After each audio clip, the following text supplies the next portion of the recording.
Rangpur Riders সদ্য সমাপ্ত global super লিগের চ্যাম্পিয়ন। বরাবরই বিপিএল অন্যতম ফেভারিট হিসেবে ধরা রংপুর রাইডার্সকে। তাদের স্কোরে থাকে বড় বড় সব তারকারা। তবে এবার রংপুর বড় তারকাদের দিকে না গিয়ে এমন সব প্লেয়ারদেরকে দলে ফিরেছে যারা তাদেরকে সম্পূর্ণ মৌসুম সার্ভিস দিতে পারবে। আগামী ৩০ ডিসেম্বর শুরু হতে যাওয়া বিপিএলের ১১তম আসরের ৭ দলকে পরিচয় করে দিতে আমাদের আয়োজন গেট টু নো এভরিওয়ানের চতুর্থ পর্বে আপনাদেরকে স্বাগতম। এর আগে আমরা আলোচনা করেছি সিলেট স্ট্রাইকার্স, ফরচুন বরিশাল এবং ঢাকা ক্যাপিটালসকে নিয়ে। সেই ভিডিওগুলো এখনো পর্যন্ত যারা দেখেনি তারা ডেসক্রিপশন এবং প্রথম কমেন্টে থাকা লিঙ্ক থেকে দেখে আসতে পারেন। আজকে আমরা আলোচনা করব রংপুর রাইডার্সকে নিয়ে। রংপুর রাইডার্স ২০২৫ বিপিএল এর জন্য একটি ভারসাম্যপূর্ণ এবং প্রতিযোগিতামূলক স্কোয়াড গঠন করেছে। দেশি তারকা এবং বিদেশি খেলোয়াড়দের সমন্বয়ে দলটি এবার শিরোপার বড় দাবিদার হতে পারে। পুরনো নিয়ম অনুযায়ী প্রতিটি দল ৩ জন খেলোয়াড়কে ধরে রাখতে পারত। সেই হিসেবে রংপুর উইকেটকিপার ব্যাটসম্যান নুরুল হাসান এবং স্পিন বোলিং অলরাউন্ডার শেখ মেহেদীকে ধরে রেখেছে এবং গ্রেক সাইনিংয়ে সাইফুদ্দিনকে দলে ফিরিয়েছে। ব্যাটসম্যান নুরুল হাসান সোহানের নেতৃত্বে দলটি দৃঢ় অবস্থানে থাকবে।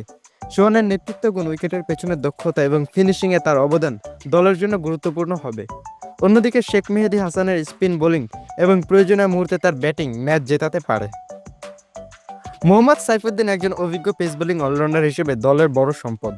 ডেথ ওভারে তার সঠিক ইয়র্কার এবং ব্যাট হাতে কার্যকরী ক্যামিও রংপুরের সাফল্যে গুরুত্বপূর্ণ ভূমিকা রাখবে। তবে তার ইনজুরি রেকর্ড দলে কিছুটা দুশ্চিন্তা আনতে পারে। Opening batsman Saif Hasan technically দক্ষ হলেও তার টি-20 ফরম্যাটে স্ট্রাইক রেট একটি বড় প্রশ্ন। তরুণ রাকিবুল হাসান জুনিয়রের স্পিন এবং নাহিদ রানা ও কামরুল ইসলাম রাব্বির পেস বোলিং দলকে বোলিং বিভাগে গভীরতা দেবে। বিদেশি খেলোয়াড়দের মধ্যে অ্যালেক্স হেলস দলের ব্যাটিং বিভাগের মূল ভরসা। পাওয়ার প্লেতে তার আক্রমণাত্মক ব্যাটিং ম্যাচের মোড় ঘুরে দিতে পারে। কার্টিস ক্যাম্পার অলরাউন্ডার হিসেবে ব্যাট এবং বল উভয় ক্ষেত্রেই কার্যকর ভূমিকা রাখতে পারেন। সেই সাথে পাকিস্তানের ইফতেখার আহমেদ ও খুশদিল শাহ মিডল অর্ডারে দলকে স্থিতিশীলতা এবং পাওয়ার হিটিংয়ের সমন্বয় এনে দেবে। স্পিনার গাজানফার প্রতিপক্ষের জন্য বড় চ্যালেঞ্জ হয়ে উঠতে পারেন, কারণ তার বোলিং রহস্য রয়েছে। যদি দলটির শক্তিমত্তা দেখতে চায় তাহলে রংপুরের শক্তি হলো অলরাউন্ডারদের গভীরতা এবং বোলিং বৈচিত্র্য। মেহেদী, সাইফুদ্দিন, ক্যাম্পার ও খুরদিলের মতো খেলোয়াড়রা দলে ভারসাম্য বজায় রাখবে। তবে দেশি ব্যাটসম্যানদের অভিজ্ঞতার অভাব এবং সাইফুদ্দিনের ইনজুরি রেকর্ডটা কিছুটা দুর্বলতা হিসেবে দেখা যেতে পারে।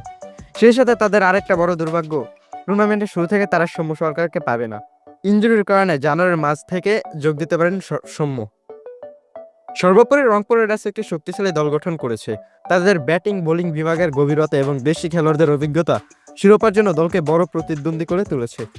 দলটি যদি তার সামর্থ্য অনুযায়ী পারফর্ম করতে পারে তবে বিপিএল ২০২৫ শীর্ষস্থানে থাকার সম্ভাবনা প্রবল। বন্ধুরা, রংপুরের স্কোয়াড নিয়ে আপনাদের কোনো মন্তব্য থাকলে কমেন্ট করে জানান। এর সাথে রংপুর এবার টুর্নামেন্টে কত দূর যাবে সেটিও জানাতে পারেন। ভিডিওটি যদি ভালো লাগে লাইক করুন এবং চ্যানেলে নতুন হলে সাবস্ক্রাইব করুন।